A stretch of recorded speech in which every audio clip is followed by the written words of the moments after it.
Being cut off in Forbes can be tricky, but that's when you need good neighbours. Just come up, get a couple of sandbags off my neighbour to block up the septic. Brown Street wasn't the only place which filled up fast overnight. Forbes' Olympic pool had a little help to its supply, as if you were after sales, service or parts, it's a bit of a damp wait. Here at the Forbes CBD, businesses have gone all out to build their own line of defence, and you can see why. This line here shows the current threat bearing down on Forbes, as river levels are projected to hit records not seen since 1952. This time, many have chosen to defend their properties, as building after building are tonight underwater.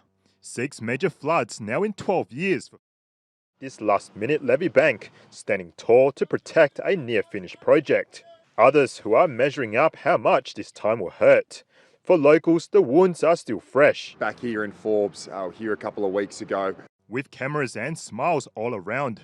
This time announcing up to $25,000 in grants available to help our local farmers.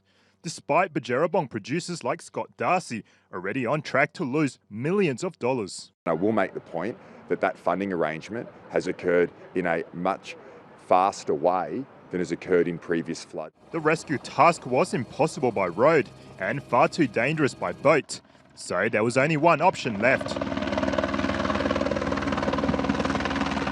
Riding first class with a little turbulence for the landing. Well, I'm sure they were not looking forward to the ride with great excitement. To be on dry land again was a relief all round, some even leaping for joy.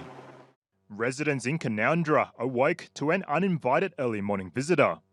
The mailbox had flood waters breathing down its neck. Well, I woke up a couple of times during the night, don't know what woke me up. By 6 a.m, the Billabula River was charging, and it had this wheelie bin freestyling, seeking refuge. Where I'm standing right here, you wouldn't normally see any water. The Billabula River has broken its banks, and all of this floodwater is quickly making into people's yards and rising. It's going to be a long week.